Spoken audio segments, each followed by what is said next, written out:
Hi, I'm Kristina. And I'm Daniella. And welcome to Unwritten Curriculum, the podcast where we talk about what it's like to be a teacher while also being a human and all things that come with both. We're two platonic high school sweethearts about to enter our second decade of friendship and wrapping up our first in the teaching profession. Thanks for joining us. All right, so today on this episode, we are going to do a deep dive into the history of Miss Katch, Daniella in parentheses. So I've prepared some questions to get to know her journey, her students, and just about her as a person. And also as a teacher and as a dog mom and an athlete and a comedian and all the other great things that you are. Wow. So, yeah. I'm a mother. I'm a mother. So yeah, we're going to dive straight into those questions. And you've looked at the questions or... No. No. I just saw that you wrote them and then I scrolled down a little bit and then I just answered the last three. Yeah. The last one. But other than that, I haven't looked at them. Okay. So this is surprise. I think scoot in a little bit closer so you can see. There you go. Get really close. Really intimate. Okay. I have the three categories of questions. I have growing up, I have early career, I have personal/fun, and then I have the future and hot takes. So that was way more than three categories. But I'm ready. We're going to start with growing up. So question number 1. So we teach middle school. Yes. And you teach at our old middle school. Yes. And I didn't know you in middle school. I just knew of you and thought you were called something else. Yes. So let's start there. What were you like in middle school as both a student and as a young person, as a tween? I was a very average student. My parents always said that if I studied, I would be a straight A kid. I just didn't enjoy the studying aspect of schooling, but I really liked going to school. And I loved my friends, and I had a lot of my same friends from elementary school, which was nice. And then all of that changed later on, but I just loved coming to school. And I loved Fridays, and yeah. What did you love about Friday? We would either go to a Y dance, or we would go to the movies. On Friday? On Fridays. A big thing about our hometown, it was the movies were really big. Yeah. On Friday nights. So you were a movie goer. Would you go and watch the movies, or would you just hang out at the movie theater? We would go to the movies, and then we would get a Starbucks, and then we would walk to the movies. Or if your parents let you, you'd go to Rocky Cola and then walk up. Wow. To shout out Rocky Cola. Oh yeah. Yeah. We would go to Rocky Cola and then watch a movie, but then leave halfway through and mess around and run around. Yeah. We were demons. Okay. So were you a demon? I wanted to be, but I still am. If there's a rule, I'm following it. Yeah. I'll break some, but if there's a rule, I'm sticking to it. Yeah. Rules are in place for a reason. It's for safety. Yeah. So there are so many stories about kids, I don't know, doing really bad things at the movie theaters. No. Drinking, drugs. No. PDA. No. Maybe. There was some. PDA. Maybe. But no, nothing really wild. Thievery was not in my vocabulary. No. I just wanted to be out. Yeah. I was an extrovert. Yeah. Be with your friends. Do a fun little thing. Cool. Yeah. And what was your either favorite class or favorite teacher in middle school? I loved my 7th grade English teacher. I had 2 incredible English teachers. My 7th grade English teacher was named Miss Skinner, and she had a very long neck, and she spoke very pristinely, and she had short, flippy hair, and her handwriting in our reminder binders was beautiful, and she just expected you to act a certain way, and if you did not act that way, she had no time for you. You know what's crazy is Miss Skinner also taught my mom. That's wild. Yeah. That's insane. Yeah. Carol Skinner changed my life. Yeah. My mom says the same thing. And my mom went up to her, when I was at Rosemont, I went into her classroom during a parent-teacher conference. I didn't have her. And was like, oh, Miss Skinner, you were one of my teachers. You changed my life. And she was like, thank you. And I didn't say anything. And my mom was so disappointed. Yeah. But see, there you go. Shout out to Carol Skinner. Oh, gosh. I don't know where she is now, but Hopefully she's out relaxing, yeah. But Carol Skinner, and after talking to some other teachers about her, they also agreed, She was just this rock star of a teacher, incredible English teacher. And then I also had my 8th grade English teacher, Miss Duran, who taught us about just the way that she would teach English was phenomenal. And literary elements and literary terms, like bringing Alanis Morissette into the classroom. Fun.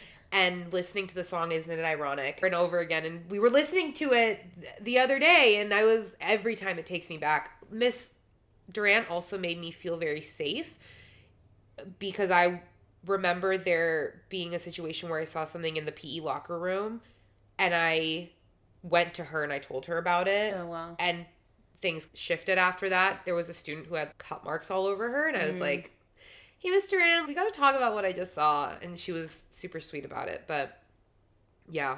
Cool. And even teachers that I'm now friends with were great. But those 2 English teachers, man.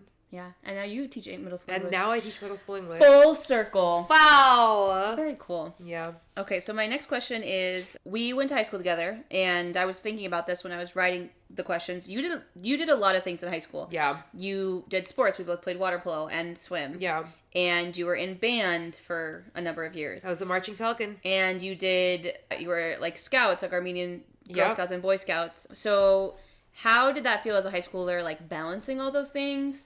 And what do you feel like were some of the biggest takeaways you got from being that busy as a high schooler?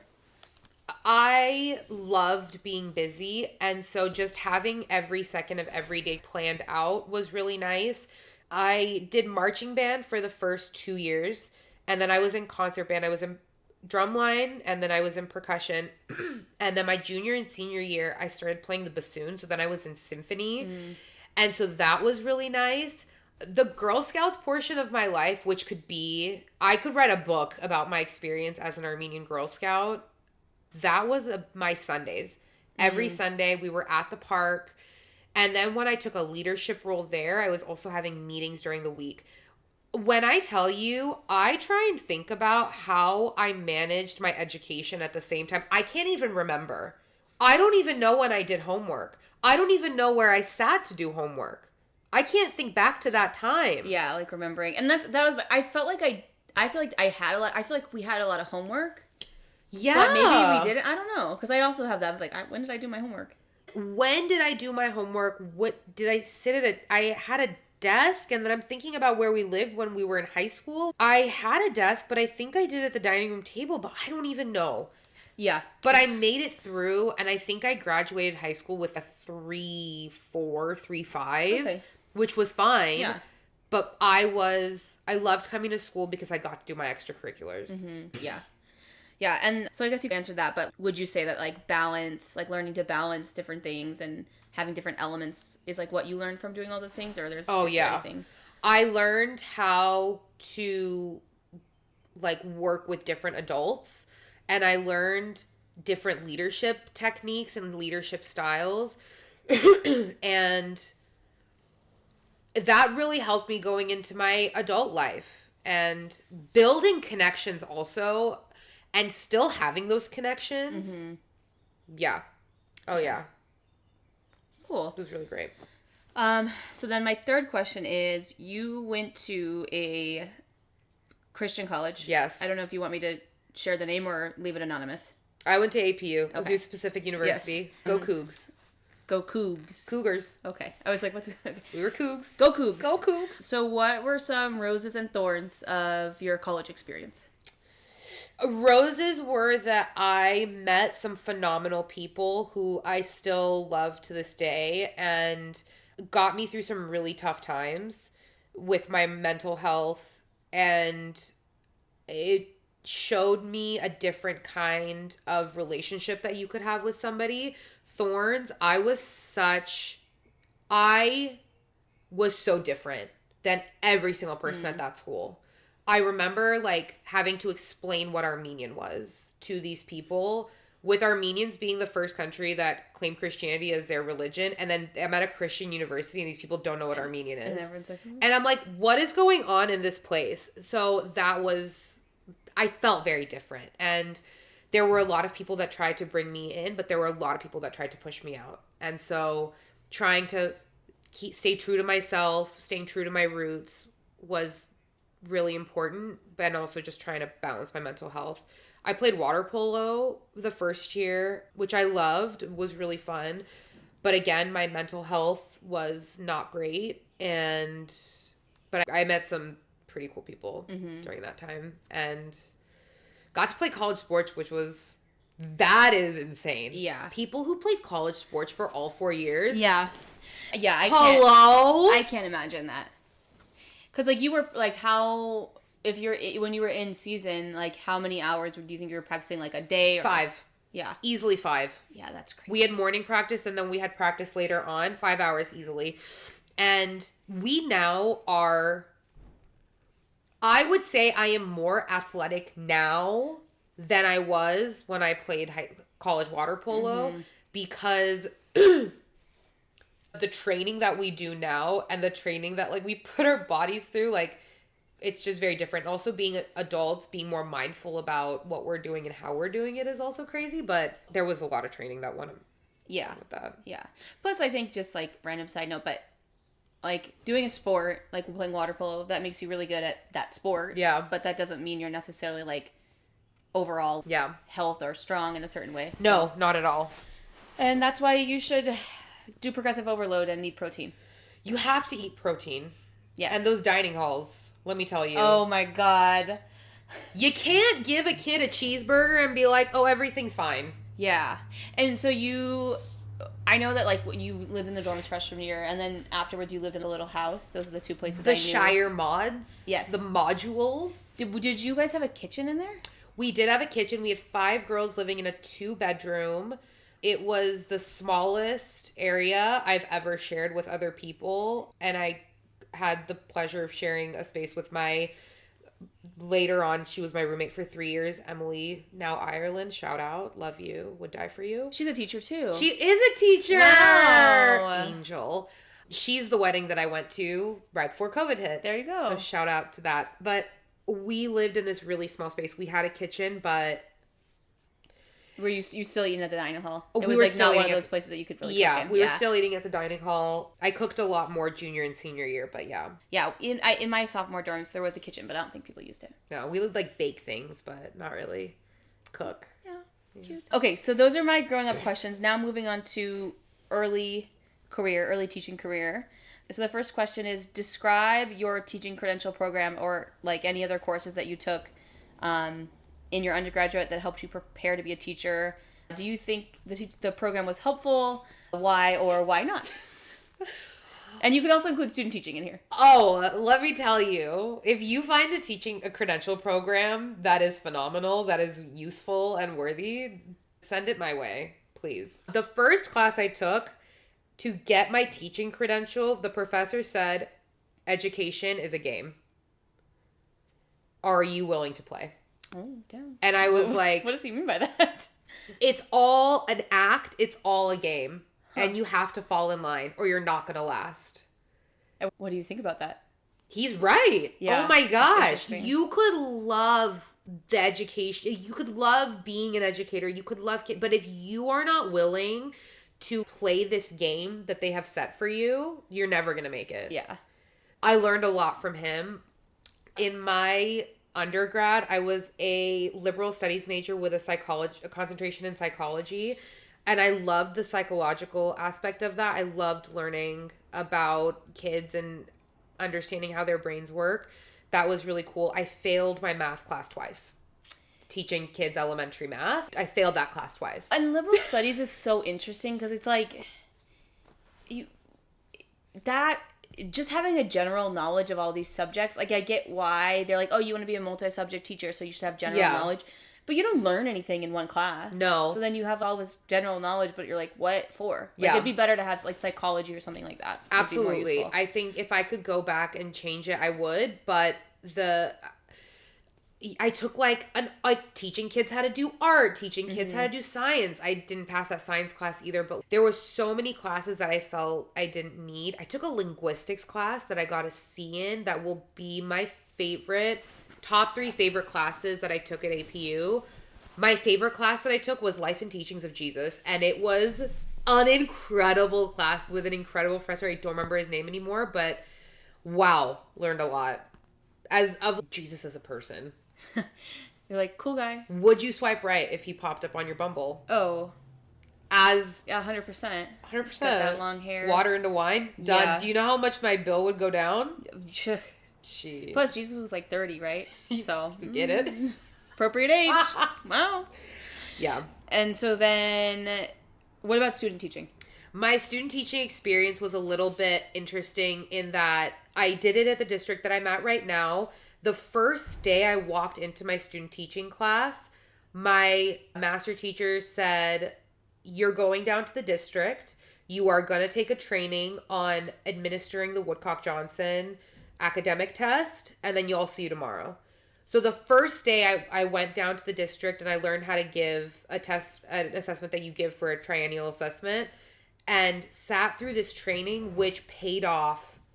Oh my gosh, it paid off. There were 2 years at my job that I have now that I took everyone's academic testing. I was just testing. I was a machine and writing everything up. So that was really nice. I was very grateful for her. And she's still a teacher at the district, and I love having her there just because I feel like, I don't know, I'm proud that she was my master teacher. I learned so much from her, watching her in the class, the way that she would talk to students, the way that she would have her aides in the class, the way she would give them the work that they needed to do and trust them. That is so big in a special ed classroom. Yeah. Let the paraprofessionals do what they need to do. You don't need to hover. Yeah. And a good thing to learn and to be able to watch. And I think that's such a powerful relationship. I didn't student teach. Yeah. So I do miss out. Like, I feel like I didn't really have those like mentors early on. Yeah. But having been a mentor teacher, like, I know that that's a really powerful relationship on the other end, and being like, oh wow, this person who's going to have their own classroom is like watching me. Yeah. So I got to be like top of my game. Yeah, this particular lesson that we did really stands out. I was in a resource room, so kids would be pulled out of class and come to her, and then we would do some time together. But we did a reading and then ended up writing a paragraph about how our society, the way that things are going economically, we are headed towards a world of eating bugs. Oh. And it was the most cringeworthy lesson I've ever had to teach, having to talk about crickets, and then we brought in cricket snacks. And yeah, I was like, they already are doing that. That's cricket protein. It's supposed to be really good. Oh, no. No, thank you. Okay. And the next question is, if you think about a student who stands out to you for the first few years of teaching for either good things or for bad things, yeah, what do they stand out? What stands out about them, and what did you learn? So I have one student that stands out because we had such a great bond, and he came to us as a 7th grader in 2019 because there was an incident at the school that he was at where he needed to be removed. He was having major behavior issues. They were having a really hard time having him buy into the program and connecting with him. And that's where my alarm bells go off. I'm like, bring him to my class. And so they called my program in. I went to the IEP, met with mom, and we hit it off really well. He came to my class, and it was like almost instantly, all this kid needed was just, he needed a minute. He needed to know that you cared. And then he was star student. There were like little hiccups, sure, but he would communicate with me in a very respectful and mature way. He would communicate with his peers and have tough conversations and stand up for other kids. And then we went into distance learning because COVID hit. And he was one of my stops on my walking route. So Benji and I would go and sit outside, and I would bring my coffee. Mom would come and sit outside too. They actually moved away to Washington. So I don't know where he's at now. And I have this, I really want to email mom and be like, hey, just checking in to see like how he's doing. Because I love this kid. Yeah. He was so special. Yeah, that's cool. Yeah. I have students like that I think about who are from my first school, and now they're almost getting to an age where they're like old enough. Mm-hmm. So I've started Googling their names. Gosh. I think I found one of them. I think she's a student at Cal State Dominguez Hills, which would make sense because that's very close to where I used to work. But I'm always like, I wonder where blah, blah, blah is, or what are they doing? And you have mom's emails. Yeah. I do. Pictures. I know. I really want to. And I have letters every year. I have my 8th graders write letters to their senior selves. Oh, I do that too. And put something in there that they can hold on to. And I send it to them. So I have hers. I have his still. So I would like to be able to send it. Do you think our teachers wonder where we are? Yeah. Do you think? Okay, so if you think about it, like I always think about, there was a particular teacher who we both worked with in high school, and I think if he found out where I was or what I was doing, he would be excited. Yeah. I don't think it's like they think about, oh, I wonder how Kristina Mulder's doing, but if it comes to their mind, yeah. Okay. Yeah. So I bet, I don't know but I bet he would be like excited about that. Yeah. I do think so. Yeah. And there's like particular kids for me. Yeah. It's not all the kids, but I'm like, I can think of 5. Yeah. Then I'm like, I wonder where they are. Yeah.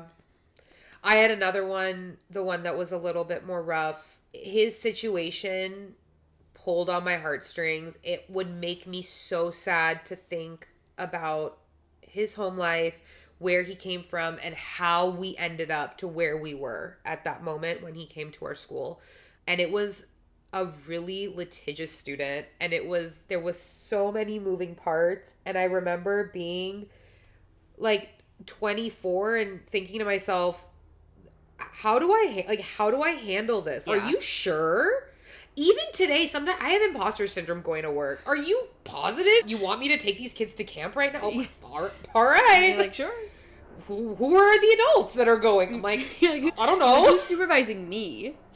Where's my adult? Yeah. But the tough ones, it's really important for me to take a step back and remove myself out of it and my feelings out of it and just think about the kid and how to get them through the day. Yeah. Safely. And even though you feel like you have imposter syndrome sometimes, which I also get. I'm like, what am I doing? But like at the end of the day, you did it. You've been doing it and getting through those difficult situations. And there's always going to be difficult kids, unfortunately. Because there are just... Middle school is a really tough age too. It's really hard to be 14. And a lot of 14-year-olds, 13-year-olds are like just not being their best selves. No. So, okay, this is the next question. And this one's tough because I know that you've taught different subjects. So I feel like it's less about that, but more about just like teaching in general. Like, how many years of teaching did it take for you to feel like you started like having your stuff together when it came to managing the day-to-day and being organized enough and having a handle on classroom management? Like, how many years into your teaching career did you feel? Like 6. It took me a while. Yeah. It took me a while because the first couple years were... I could have had a plan, but if my kid wanted to throw a desk, that plan was out the window. Yeah. There was no way really of having a set plan and a set routine. Like, we could try, but if a student was going to have a difficult time, then our day was out. Yeah. It really started to shift later on. It started to shift later on. My last year when I taught my kids with emotional disturbance, I only had the 2 students. So I got to try a lot of different things out. Mm-hmm. And then when I started teaching just English was when classroom management was fine, but it was more the routine of you come in and this is the first assignment that we're doing. Then we're doing that. But classroom management I never really had a hard time with. But it was just the routine of, oh, we started this the other day. Like, we need to finish it. I need to grade this. Yeah. Yeah, and I think, like, it takes a long time. So 6 years, I think, is really... I would say the same. I would say, like, at 4, I felt pretty good, but then you change what you're teaching. Yeah. And that totally throws things off, too. But, yeah, this, like, the organization is, like, the tough part. Yeah. And the classroom management. I think it's hard. It's different. You were teaching, like, a small number of students with specific needs, and that's a very particular kind of management. Mm-hmm. But if you're, like, sitting here and you are teaching 30 kids, like, the classroom management is really... hard. Drastically different. Yeah, and it's going to take a while. So, don't get discouraged if you're hearing 6 years and you're like, that's a long time. It's okay. Every year gets better. Would you say? I'm asking questions. Would you say that every year got easier? Yeah. Yeah. Yeah.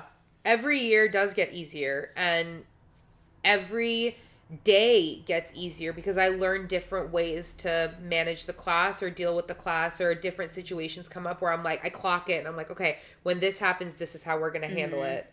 And middle schoolers, they don't know what they're doing. No. So then it trying to be 2 steps ahead, you're 15 steps back. Yeah.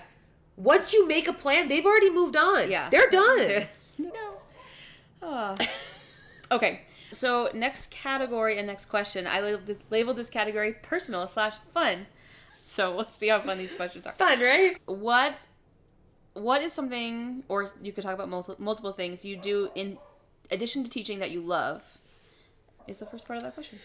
Things that I do, I love to bake goods. I love to bake goodies for the people in my life. I love to cook for people. I love to watch movies, and I love to watch shows. I love my trash TV. Real Housewives, Sister Wives, got you guys into that. Yes. I also just really like to go have a cocktail out. Yeah. Like I just like... Girl, you're speaking my language. I love that. And maybe that's why we've been friends for so long, because it's just little things. Just to go have a little happy hour moment.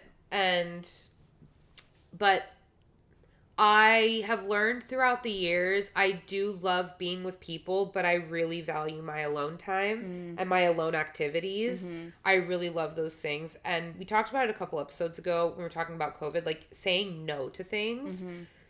I love saying no and just doing what I want. Yeah.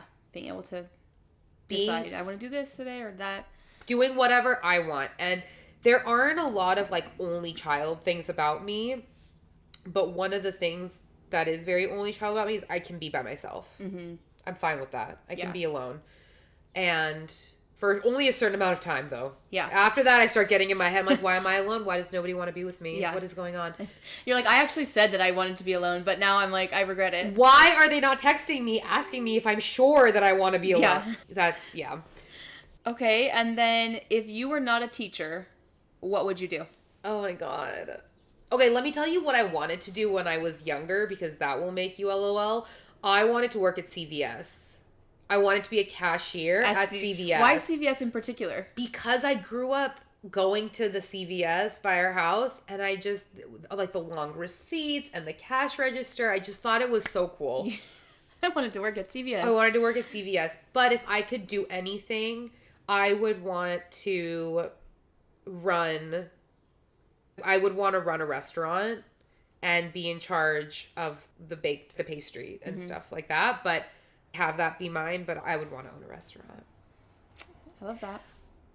Food is a big part of my life. Food brings people together, and I love okay, let's talk about it. My dream when I retire, opening my Armenian breakfast restaurant. There you go. With my community tables, putting my mom in the basement where nobody can see or hear her. And it used to be a gas station. It has to have been a gas station in the past, because I want it to be like just an open space, community tables. You have your menu with your breads and your cheeses and your cold cuts, and you just order little plates, and my dad's working front of house.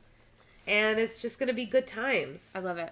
I love it. We open at 5 a.m. We close at 2. Perfect. And we have backgammon tables for the Armenian grandpas. And then we could get cocktails afterwards. And then we're going to need a cocktail afterwards. Yeah. We're going to need a cocktail. Okay. Next question. I know you're a big traveler. Danielle's how many times have you been to Europe in the past 5 years? 5 times. 5 times. 5 years, 5 Europes. So, with that, what is the best vacation you have been on, or the best place, your favorite place that you've traveled? So, one of my all-time favorite vacations, they stand out in different ways for different reasons. I think the first time I went to Europe with my parents was our second family vacation ever. The first time we went somewhere was San Diego when I was in college, just for 2 nights.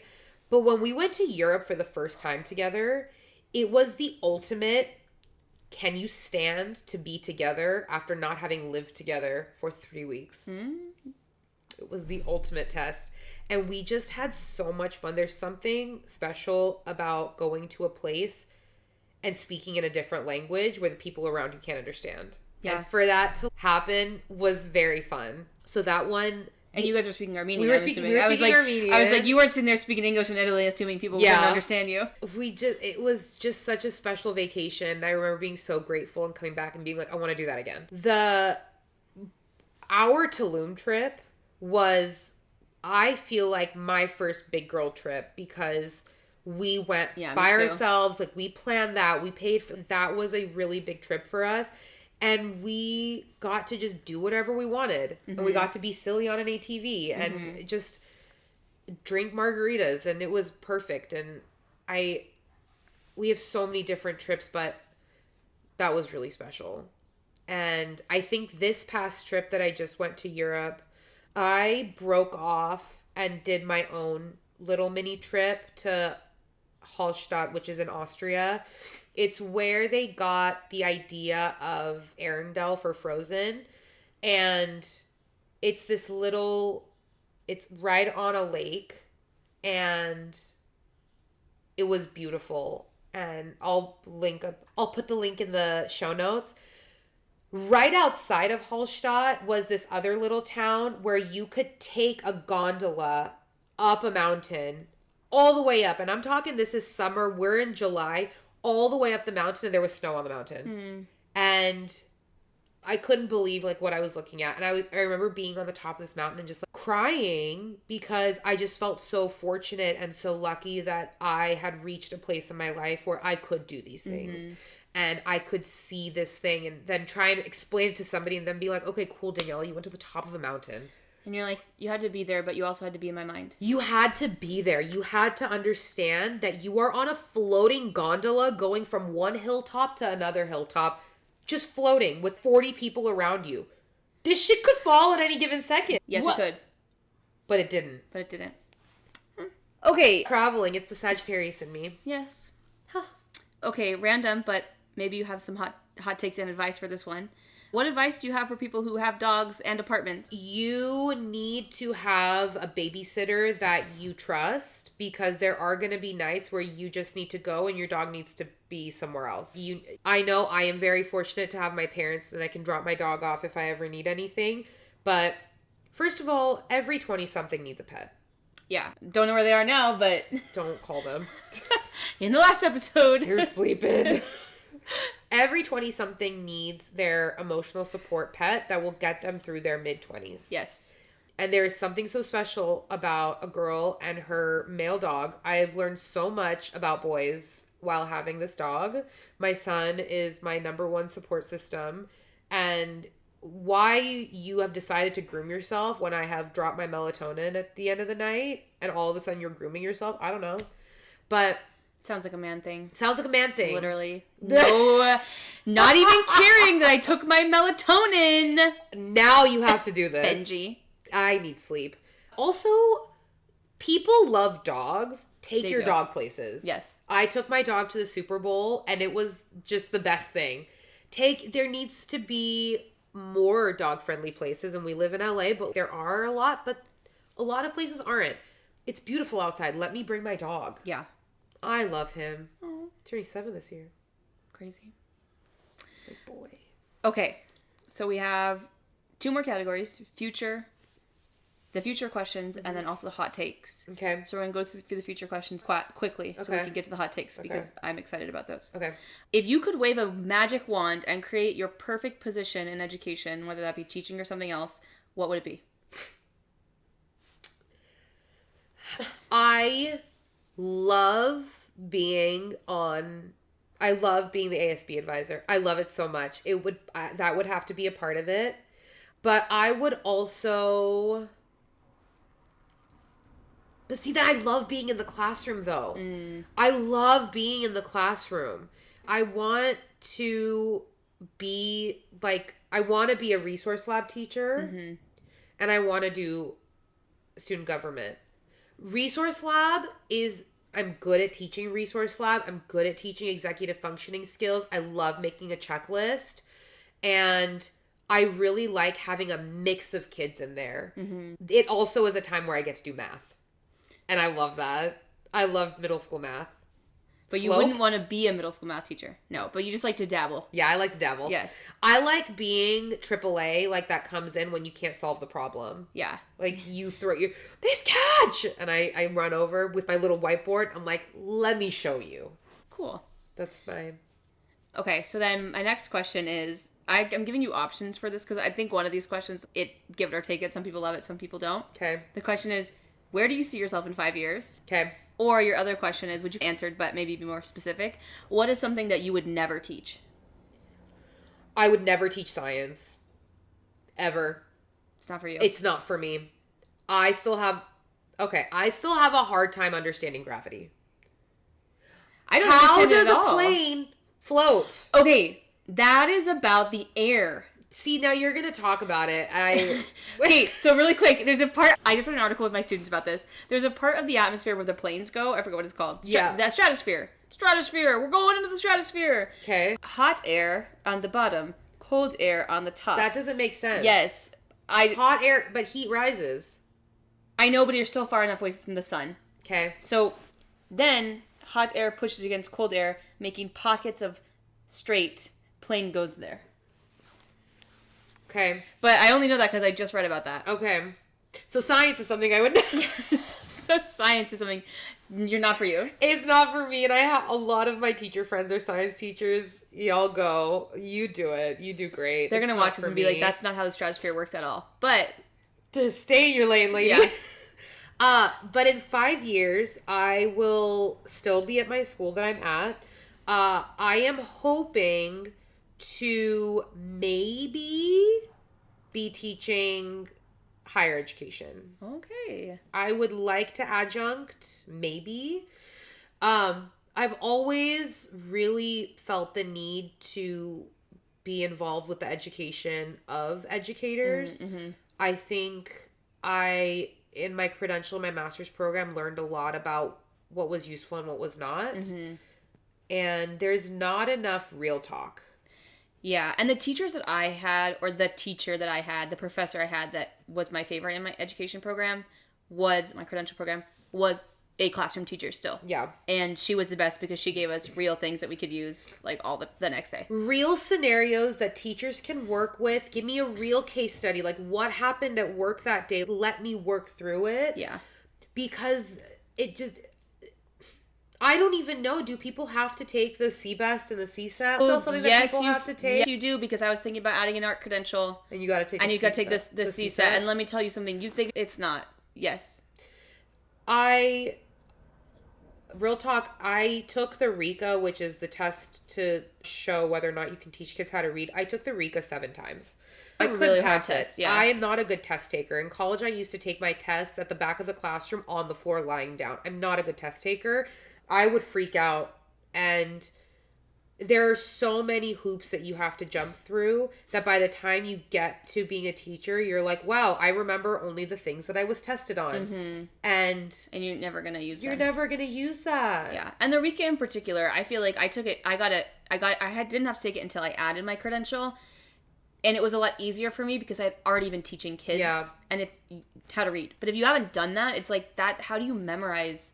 You need scenarios to apply the memorization to. Yeah. Very cool. Yeah. I would love to teach higher ed too. Maybe we could do it together. They could hire us to be 2 teachers. We could teach I'm sure there is a class where it's like special education and regular gen ed. Let's look into that. We're going to look into that. We'll report back. Okay. Give us your hot takes. Okay. Educational hot take on educational literature. The Outsiders, not good. I don't like it. I don't want to teach it. I don't like anything about it. But Moby Dick is good. And Moby Dick, it can be hard to understand. Maybe the reading level is a little bit more challenging. I mean, one is a middle school book, one is a high school book. But, I know a lot of people don't like Moby Dick. I love it. I loved it. Yeah. It was amazing. Yeah. My favorite piece of literature that we ever read in my schooling was The Awakening. I'm going to reread it as an adult. And I'm going to see if it affects me the same way. Yeah. I mean, I loved it too. And it's like interesting because it's a short story. It's not long. Yes. So whenever I found that out, I was like, oh wow, I didn't even realize it's not a full length book. So here's my thing that I'm nervous about with reading The Awakening. I feel like it's gonna make me want to get a tattoo. I feel like I'm gonna read it and be like, oh, I want to get a tattoo. I need to get a tattoo of this one thing. So I'm very hesitant. No, I'm gonna get inked. Let's get inked.